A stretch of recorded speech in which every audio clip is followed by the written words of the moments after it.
ஓம் முருகா போற்றி. ஓம் சரவண பவ. என் அன்பு குழந்தையே, வாழ்க்கை என்பது எல்லா நாளும் ஒரே மாதிரி இருப்பதில்லை.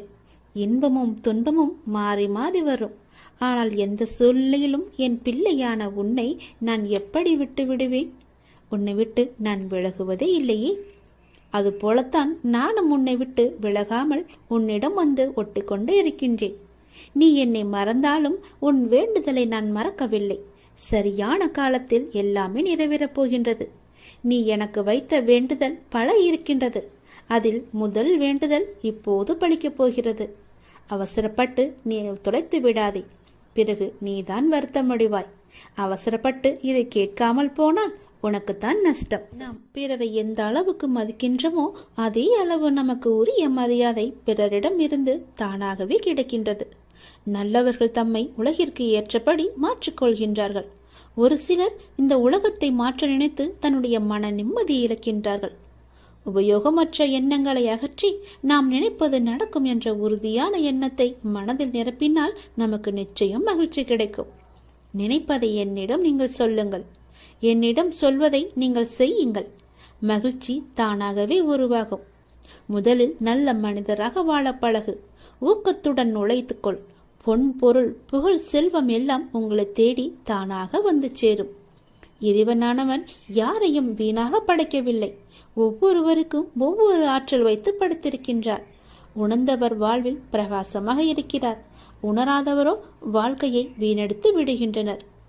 நீங்கள் வெற்றியாளராக விரும்பினால் யாரும் உங்களை நம்பாத தருணத்தில் நீங்கள் உங்களை நம்ப வேண்டும்.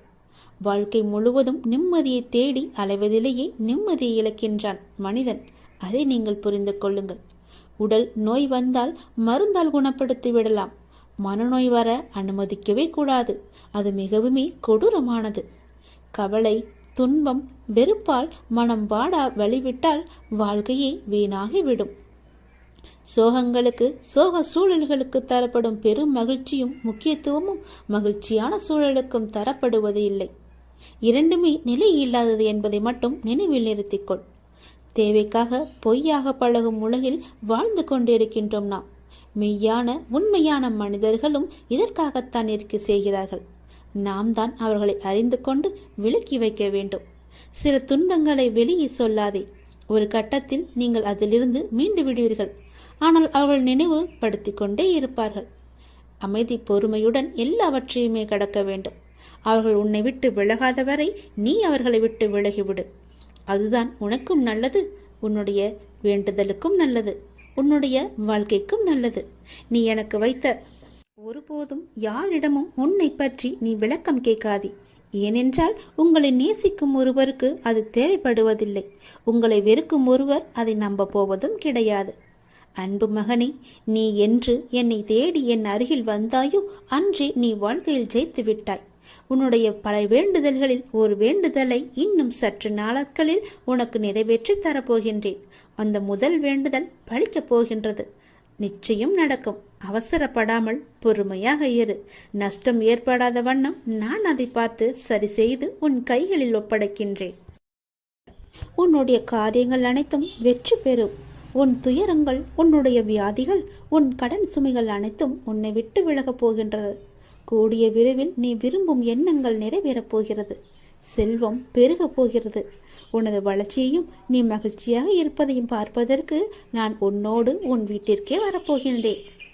துயரங்களின் தாக்கத்தை தாங்க முடியவில்லை என்று புலம்பிக் கொண்டிருக்கின்றாய். உன் பாரதத்தின் பெரும் பகுதியை நான் சுமந்து கொண்டிருக்கின்றேன். உன்னை நான் எந்த நேரத்திலுமே கைவிட எண்ணியதே கிடையாது. உனக்காக நிழலாக, என்றும் உனக்காக நீ செல்லும் இடமெல்லாம் ஏதாவது ஒரு ரூபத்தில் நான் உன்னை துணையாக வந்து காப்பாற்றிக் கொண்டே இருக்கின்றேன். மனதையும் வாக்கையும் செயலையும் ஒருமுகப்படுத்தி நேர்மையாகவும் உள்ளபூர்வமாகவும் நீ செயல்படுத்த பழகிக்கொள். அவ்வாறு நீ உன் வாழ்வில் செயல்பட துவங்கினால் உன்னுடைய துக்கங்கள் அனைத்துமே ஒரு முடிவுக்கு வந்துவிடும். அனைத்து துன்பங்களும் விலகிவிடும். உன் வாழ்க்கையில் என்ன நடந்தாலும் உனது நன்மைக்காக மட்டுமே நான் நடத்துகிறேன் என்பதை நீ நம்பு. என் குழந்தையாக நீ எதற்கும் எப்போதும் யாருக்காகவும் நீ பயப்பட வேண்டாம். எல்லாமே நீ விரும்பியது போலவே நல்லதாகவே நடக்கும். இது உன் அம்மாவாக, அப்பாவாக, உன் குருவாக என்னுடைய சத்திய வாக்கு இது. எல்லா மங்களங்களும் உனக்கு விளையப் போகின்றது. எந்த ஒரு சூழ்நிலையிலும் நீ கவலை மட்டும் நீ படக்கூடாது. எதிர்மறை எண்ணத்தை உன் மனதிற்குள்ளே கொண்டு வரக்கூடாது. எப்போதும் நீயும் உன் வீடும் நேர்மறையாகவே எப்பொழுதும் சூழ்ந்து இருக்கட்டும். நேர்மறையை மட்டுமே உனக்குள்ளும் உன் வீட்டிற்குள்ளும் கொண்டு வா. தன்னை நாடி வருபவர்களிடம் எந்த வித்தியாசங்களையும் நான் ஏற்ற இறக்கங்களையும் நான் பார்க்க மாட்டேன். தன் சன்னதியை அடைந்து கண்மூடி நம்பிக்கையுடன் பிரார்த்தனை செய்பவர்கள் மேல் தன்னுடைய பேரருளை நான் வியாபிக்க செய்கின்றேன்.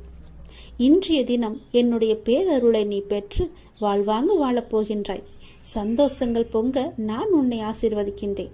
என்னை சரணாகதி அடைந்தவர்கள் துன்பத்தில் விழும் தருவாயில் கூட அவரது கை கொடுத்து நான் தூக்கி விடுகிறேன். கைபிடித்து எழுந்து என்னிடம் வந்து விட்டால் போதும், நான் அவர்களை பார்த்து கொள்வேன். நிச்சயம் உன்னுடைய எதிர்காலம் மிக சிறப்பானதாக மாற்றித்தர நான் உனக்கு சத்திய வாக்கு தருகிறேன். கடந்த காலத்தை நீ கடந்து வந்தால்தான் எதிர்காலம் உனக்கு கைகூடி வரும். நடந்து முடிந்தது அனைத்துமே பாடம். அதை மீண்டும் மீண்டும் நினைத்து கொண்டிருந்தால் கண்முன் இருக்கும் வாய்ப்பும் கண்ணுக்கு தெரியாது போய்விடும். நல்ல திசை, உனக்கு நல்லதே நடக்கும். இந்த அப்பன் எப்போதுமே உனக்காக மட்டுமே இருக்கின்றேன். உன் நல்லதுக்காகவே நான் வாழ்ந்து கொண்டிருக்கின்றேன். உனக்கு நல்லது செய்யவே உனக்கு துணை புரிந்து கொண்டிருக்கிறேன்.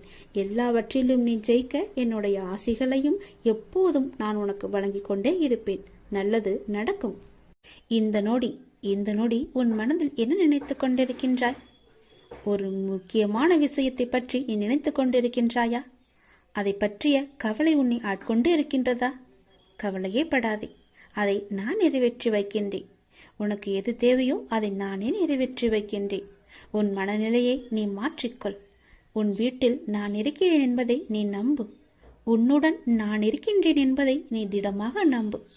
என் மீதான நம்பிக்கையை இன்னும் நீ அதிகப்படுத்திக்கொள். இதோடு நீ நினைப்பது நிச்சயம் நடக்கும். அனைத்தையும் என்னிடம் சமர்ப்பித்துவிட்டு நீ மௌனமாக நிம்மதியாக இரு.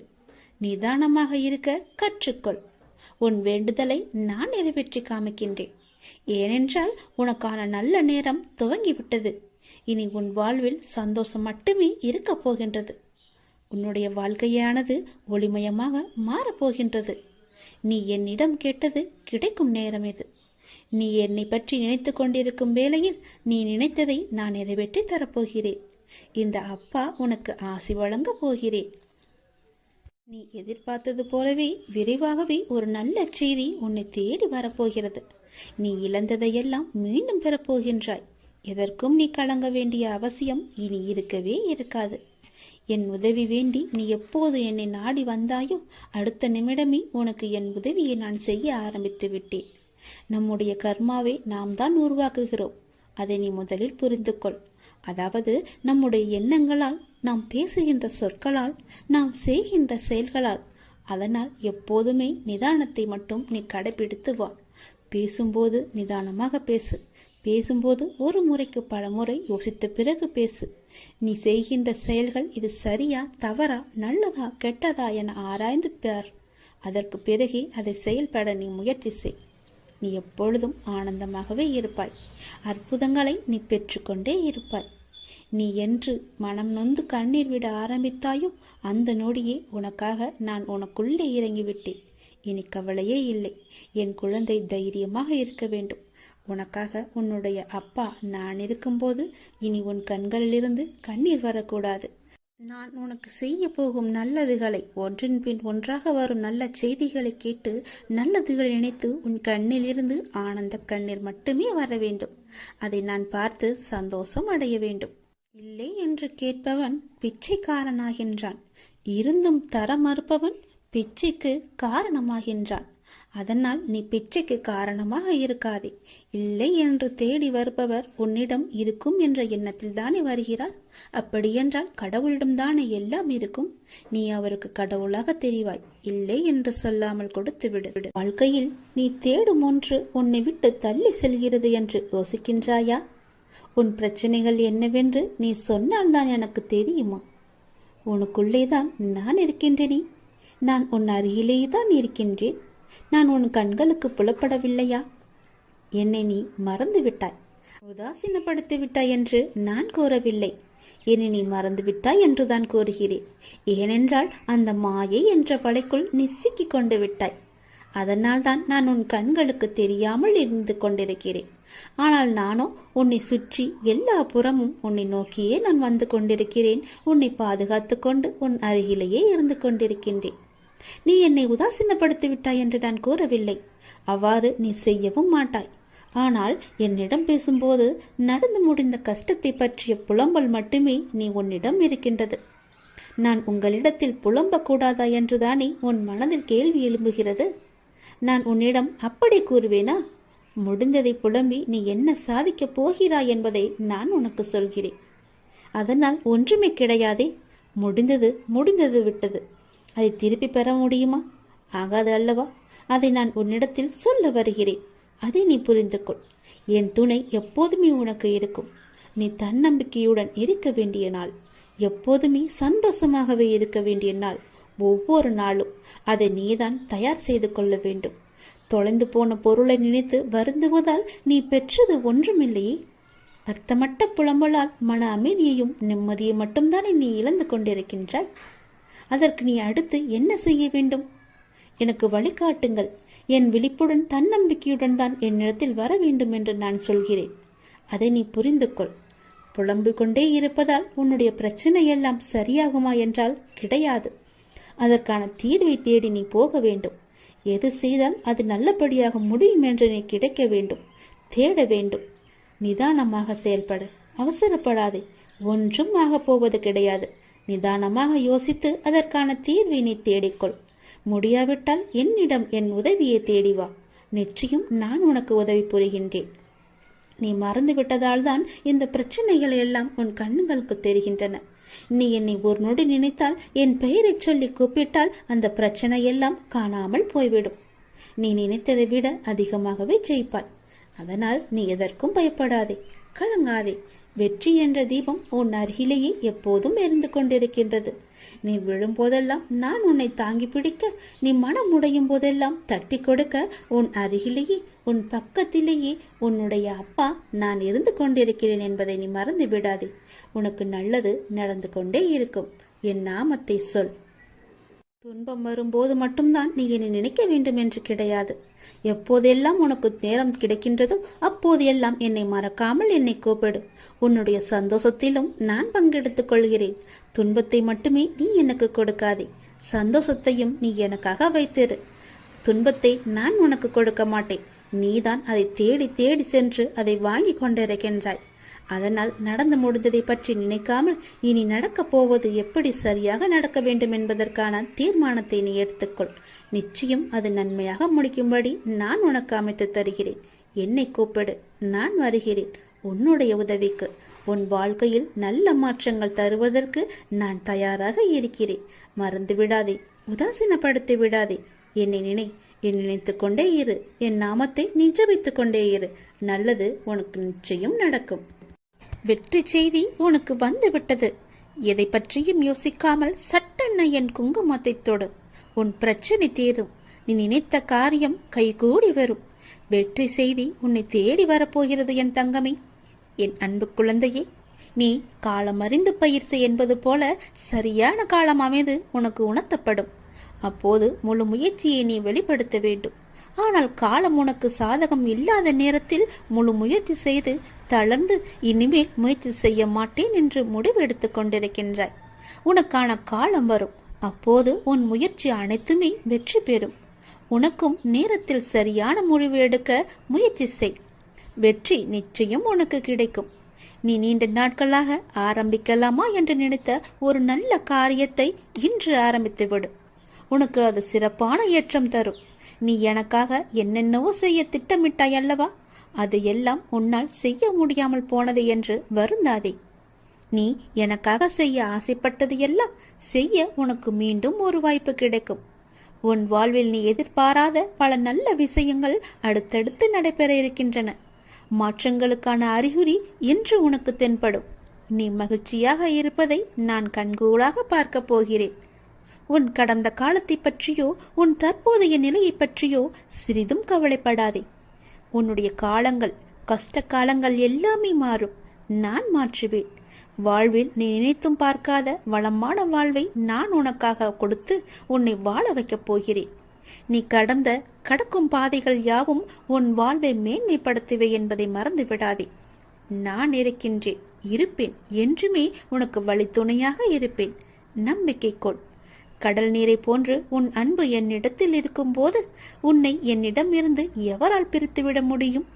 ஏன் கலங்கிக் கொண்டு இருக்கின்றாய்? ஏன் குழப்பப்படுகிறாய்? உன்னை காக்க நான் இருக்கின்றேன். என் தங்கமே, உனக்குள் இருக்கும் மனக்குழப்பம் தீர்ந்ததா? அதற்கு நீ சரியான தீர்வை கண்டிருப்பாய் என்று நினைக்கிறேன். அந்த தீர்வை நான் தான் உனக்கு கொடுத்தேன். என்னை சரணடைந்த உன்னை கவலைப்பட செய்ய விட மாட்டேன். பல கவலைப்பட்ட விஷயங்களிலிருந்து நிச்சயம் மீட்டெடுப்பேன். தைரியமாக இரு, நம்பிக்கை இழக்காதே. உனக்கு துணையாக நான் எப்போதும் வருவேன். நீ யார் என்பதை மீண்டும் அனைவரும் புரிய வைப்பேன். சின்ன சின்ன குழப்பங்கள் வரும், ஆனாலும் உன்னை நான் மீட்டு நீ செல்ல வேண்டிய சரியான வழியில் உன்னை செல்ல நான் துணை செய்வேன். எப்பொழுதும் என் நாமத்தை நீ உச்சரித்துக் கொண்டு ஏறு. எல்லாம் சரியாகும். அது தானாகவே சரியாகும். கவலைப்படாதே. வெற்றி செய்தி உனக்கு வந்து விட்டது. நிச்சயம் உனக்கு நன்மைகள் பல நடக்கப் போகிறது. உன்னுடைய காண முடியாத பிரச்சனைகள் எல்லாம் தீர்ந்து ஓடப் போகிறது. ஒருவரை பற்றி நமக்கு ஏற்படும் நல்ல சிந்தனையோ கெட்ட சிந்தனையோ அவரை தீர்மானிப்பதில்லை, நம்மையே தீர்மானிக்கின்றன. எனவே வாழ்க்கையில் வெற்றி பெற விரும்புகிறவர் என்றும் எப்போதும் எல்லா நேர்மறையான சிந்தனையையே நாம் வளர்த்து கொள்ள வேண்டும். அப்படி இருந்தால் நமக்கு எதிர்ப்புறம் இருப்பவரும் வளர்வார், நாமும் வளர்ந்து எல்லோரும் போல நன்றாகவே இருப்போம். நிம்மதி நம்முடன் எப்போதுமே நிலைத்திருக்கும். குழந்தையே, ஒருவர் வியாபாரம் செய்ய முடிவெடுத்து தன்னுடைய குருவை நோக்கி சென்றார். செய்யலாமா வேண்டாமா என்று தீர்மானிப்பதற்காக அவரிடம் கேட்பதற்காக சென்றார். தம்முடைய ஊருக்கு வந்த சன்னியாசி ஒருவரை சென்று சந்தித்து தனது நிலைமையை சொல்லி புலம்பினான் ஒரு வியாபாரி.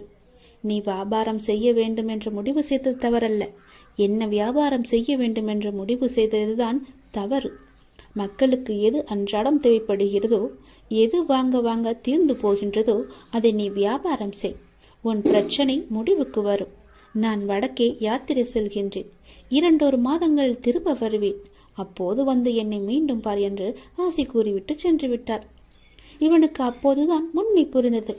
மக்களின் தேவையை அறிந்து கொள்ளாமல் நமக்கு சுலபமாக இருக்கிறது என்று நாம் முடிவு செய்து இத்தனை நாள் வியாபாரம் செய்து வந்தோம். அதனால் தான் தோல்வியும் ஏற்பட்டது என்று உணர்ந்து கொண்டான். தொடர்ந்து தனது மனைவி மற்றும் நலம் விரும்பிகளுடன் ஆலோசித்து அந்த ஊரில் ஒரு காய்கறி கடையை திறந்தான். பக்கத்து ஊர்களுக்கு சென்று காய்கனி வகைகளை வாங்கி வந்து தனது கடையில் நியாயமான விலைக்கு விற்றான். இதைத் தொடர்ந்து வியாபாரம் சூடு பிடிக்க ஆரம்பித்தது. அவனுக்கு வாடிக்கையாளர்களோ பெருகினர். துறவியின் வாக்கு பழித்ததை எண்ணி அவன் மகிழ்ச்சி அடைந்தான். அவருக்கு மானசீகமாக நன்றியும் கூறினான். இந்த நிலையில் இவனது வியாபாரத்தை பற்றி கேள்விப்பட்ட பக்கத்து ஊர் செல்வந்தர் ஒருவர் இவனது கடைக்கு எதிரே இருந்த ஒரு காலி நிலத்தை வாங்கி அந்த இடத்தில் மிக பிரம்மாண்டமான கட்டிடம் ஒன்றை கட்ட ஆரம்பித்தார். தனது கடைக்கு எதிரே புதிய கட்டிடம் ஒன்று கட்டப்படுவதை பார்த்த இவன் என்ன ஏது என்று விசாரித்த போது மிக பெரிய பலசரக்கு கடை ஒன்று அங்கு வரப்போவதாகவும் அங்கு காய்கறி முதல் மளிகை சாமான்கள், வீட்டு உபயோகப் பொருட்கள் என அனைத்தும் கிடைக்கும் என்றும் கூறினார்கள். அதை கேட்ட இவனுக்கு அடி வயிறோ கலங்கியது. இத்தனை ஆண்டுகள் நஷ்டத்தில் வணிகம் செய்து வந்தோம். இப்போதுதான் ஓரளவு வியாபாரம் சூடு பிடிக்க ஆரம்பித்திருக்கிறது. இந்த நிலையில் இப்படி ஒரு போட்டியா? நான் என்ன செய்வேன் என்று தத்தளித்தான். இந்த கடை கட்டி முடிக்காவிட்டால் எல்லோரும் இதற்கு தானே செல்வார்கள். என் கடையை யார் எட்டி பார்ப்பார்கள்? இறைவா, இது என்ன சோதனை என்று கலங்கி தவித்தான். இந்த நிலையில் அந்த சன்னியாசியும் தனது யாத்திரை முடித்து திரும்பினார். அவரிடம் சென்று நடந்ததை விளக்கி, நான் இப்போது என்ன செய்ய வேண்டும் என்றார். ஒன்றும் வேண்டாம், நான் சொல்வதை போலவே செய். தினமும் காலை உன் கடையை திறக்கும் போது இன்று எனக்கு வியாபாரம் நன்றாக நடக்க வேண்டும் என்று கடவுளை பிரார்த்தனை செய். அப்படியே எதிர்ப்புறமும் திரும்பி அந்த புதிய கடையிலும் நன்றாக வியாபாரம் நடக்க வேண்டும் என்று பிரார்த்தனை செய். உப்புக்காக பிரார்த்திக்காமல் மானசீகமாக அதை விரும்பு. நல்லதே நடக்கும் என்றார். என்ன இப்படி சொல்கிறீர்களே என்று அவரும் ஒரு நிமிடம் குழம்பி போனார். எனது போட்டியாளரும் நன்றாக இருக்க வேண்டும், அவருக்கும் வியாபாரம் நன்கு நடக்க வேண்டும் என்று பிரார்த்திப்பதா என்று கேட்டார். ஆமாம், நீ அவருக்கு கூறும் ஒவ்வொரு வாழ்த்தும் நல்ல எண்ணமும் உனக்கே பன்மடங்காக திரும்ப வரும். அதே போல அவருக்கு நீ தீமை நினைத்தால் அதுவும் உனக்கே திரும்ப வரும் என்றார். அதே போல அவர் எங்கேனும் சந்திக்க நேர்ந்தால் ஒரு போட்டியாளரை பார்ப்பது போல் பார்க்காது, ஒரு நண்பரை நலம் விரும்பியை பார்ப்பது போல பார்த்து ஒரு புன்னகை செய் என்றார். அந்த சந்நியாசி மீதும் அவரது வார்த்தைகள் மீதும் இவனுக்கு பெரும் மதிப்பு உண்டு என்பதால் அவள் கூறியதைப் போலவே தினமும் முழு மனத்துடன் தனக்காகவும் அந்த எதிர்கடைக்காரருக்காகவும் பிரார்த்தனை செய்து வந்தாள். அந்த எதிர்கடைக்காரரை பார்க்கும் போதெல்லாம் புன்னகை செய்தும் வந்தான். இதன் பயனாக நாளடைவில் இருவரிடமும் ஒருவித நட்பு ஏற்பட்டுவிட தனது கடைக்கு காய்கறிகளை கொள்முதல் செய்யும் பொறுப்பை இவரிடம் விட்டுவிட்டார் அவர். விளைவு இவனுக்கு பன்மடங்கு வியாபாரம் கிடைத்தது. நாளடைவில் இவன் கடையும் வளர்ந்து ஒரு மிகப்பெரிய காய்கறி சந்தையாகவே மாற்றிவிட்டான். ஒரு நேர்மறையான அணுகுமுறை, மனோபாவம் எந்த அளவு அவரது வாழ்க்கையை மாற்றியிருக்கிறது என்று பாருங்கள். நாம் இந்த உலகத்தில் தனியாக இல்லை. ஒவ்வொரு விஷயமும் ஒன்றுக்கொன்று பிணிந்தவைதான். நமது தான் நமது எதிர்காலத்தை தீர்மானிப்பதில் மிக பெரிய பணி செய்கின்றன. ஒருவரை பற்றி நமக்கு ஏற்படும் நல்ல சிந்தனையோ கெட்ட சிந்தனையோ அவரை தீர்மானிப்பதில்லை, நம்மையே தீர்மானிக்கின்றன. எனவே வாழ்க்கையில் வெற்றி பெற விரும்புகிறவர் என்றும் எப்போதும் எல்லா நேர்மறையான சிந்தனையையே நாம் வளர்த்து கொள்ள வேண்டும். அப்படி இருந்தால் நமக்கு எதிர்ப்புறம் இருப்பவரும் வளர்வார், நாமும் வளர்ந்து எல்லோரும் போல நன்றாகவே இருப்போம். நிம்மதி நம்முடன் எப்போதுமே நிலைத்திருக்கும். உன் வீட்டில் சுப நிகழ்ச்சிகள் நடக்கப் போகின்றது. உன்னுடைய துன்பங்கள் எல்லாம் நீங்க போகின்றது. நீ நீண்ட நாட்களாக விரும்பிய காரியம் ஒன்று இந்த மாதத்திற்குள் உனக்கு நடந்தே தீரும். நீ கேட்டபடியே உன் வீட்டில் சுப நிகழ்ச்சியை நடக்குவதற்கான ஏற்பாடுகளை எல்லாம் நீ தொடங்கிவிடு. ஒருபோதும் என்னிடம் நீ பிரார்த்திப்பதை மட்டும் விட்டு விடாதே. ஒருபோதும் பிரார்த்தனை செய்வதை நிறுத்த வேண்டாம். சில நேரங்களில் நீங்கள் சோர்வாகவும் உதவியற்றவராகவும் இருப்பதை நான் அறிந்திருக்கின்றேன். தனியாக சென்று புலம்புவதை நான் பார்த்திருக்கின்றேன். நீங்கள் ஜெபிப்பதை நிறுத்தாதே. அதை செய்யவே செய்யாதே. உங்கள் எல்லா பிரார்த்தனைகளையும் நான் கேட்டிருக்கிறேன். உங்கள் பிரார்த்தனைக்கு நிச்சயம் நான் பதிலளிக்கின்றேன். எத்தனையோ துயரங்களை எல்லாம் நீ கடந்து வந்து விட்டாய். இனி வரக்கூடிய நாட்கள் உனக்கு பொற்காலமாக மாறப்போகிறது. நீ வாழவே கூடாது என்று நினைத்தவர்கள் பல பேர் இருக்கின்றார்கள். உன் அருகிலேயே இருக்கின்றார்கள். உனக்கு சுற்றார் உறவினர்கள் கூட அதில் ஏதோ ஒருவர் இருக்கின்றார் என்பதை நீ தெரிந்து கொள். அவர்களுக்கு முன்னால் நீ ஜெயித்து காமிக்க வேண்டாமா? நீ பேரொளி போல ஜொலித்து காமிக்க வேண்டாமா? மின்னலை போல நீ வெளிச்சமாக இருக்க வேண்டாமா? சந்தோஷமாக அவர்களுக்கு முன் நீ இருந்து காமி. நிச்சயம் அவர்களின் வயிற்றெரிச்சல் உன்னை நன்றாகவே வாழ வைக்கும். நீ சந்தோஷத்தில் துள்ளி குதிக்கப் போகிறாய். தலைகால் புரியாத அளவிற்கு சந்தோஷ மலையில் நீ நனையப் போகின்றாய். உனக்கு துணையாக உன் அப்பா நான் இருக்கும்போது நீ எதை தேடியும் யாரிடமும் சென்று கையேந்த வேண்டாம். எதற்காகவும் கையேந்த நான் உன்னை அனுமதிக்க மாட்டேன். இது என்னுடைய கட்டளை. எதுவாக இருந்தாலும் உனக்கு எது தேவையாக இருந்தாலும் என்னிடம் கேள். நானே உனக்கு தருகிறேன். என்னை எங்கும் நீ தேடி போக வேண்டாம். என் பக்தர்கள் இருக்கும் இடத்தில் எப்போதுமே நான் இருப்பேன். உன் கவலை கண்ணீருக்கும் ஒரு முற்றுப்புள்ளி நான் வைத்து விட்டேன். என் செல்வமே, உன் வலி வேதனை அனைத்தும் நான் அறிந்திருக்கின்றேன். உனக்கான நாளை உருவாக்கத்தான் நான் உன்னை இத்தனை நாட்கள் சோதித்து வந்தேன். உன் நம்பிக்கையும் பொறுமையும் எந்த அளவுக்கு உன்னிடம் இருக்கிறது என்று உன்னை சோதித்து பார்த்தேன். அந்த சோதனையில் நீ ஜெயித்து விட்டாய் நாங்கமே. தக்க விடியல் உனக்காக பிறக்கப் போகிறது. காத்திரு. நீ கேட்டபடியே அந்த விடியல் நல்லதாக மாறப்போகிறது. சந்தோஷமாகவே இருக்க போகிறது. உன் கஷ்டங்கள் எல்லாம் தீரப்போகிறது. நீ கேட்டபடியே உன் வீட்டில் சுப காரியங்கள் எல்லாம் நடக்கப் போகின்றது. மன மகிழ்ச்சிகள் கூடி வரப்போகிறது. சந்தோஷம் பொங்கல் போல பொங்கி வழிய போகிறது. நீ நினைத்தது நடக்கும். ஜெயிப்பது வெற்றி உனக்கே கிடைக்கும். நிச்சயம் நான் உனக்கு அருகில் இருந்து உனக்கு தேவையான அனைத்தையும் நானே செய்து தருகிறேன். என்னை மட்டும் நீ மறந்து விடாதே. என் நாமத்தை எப்பொழுதும் நீ சொல்லிக்கொண்டே இரு. உனக்கான வெற்றி காலம் இது.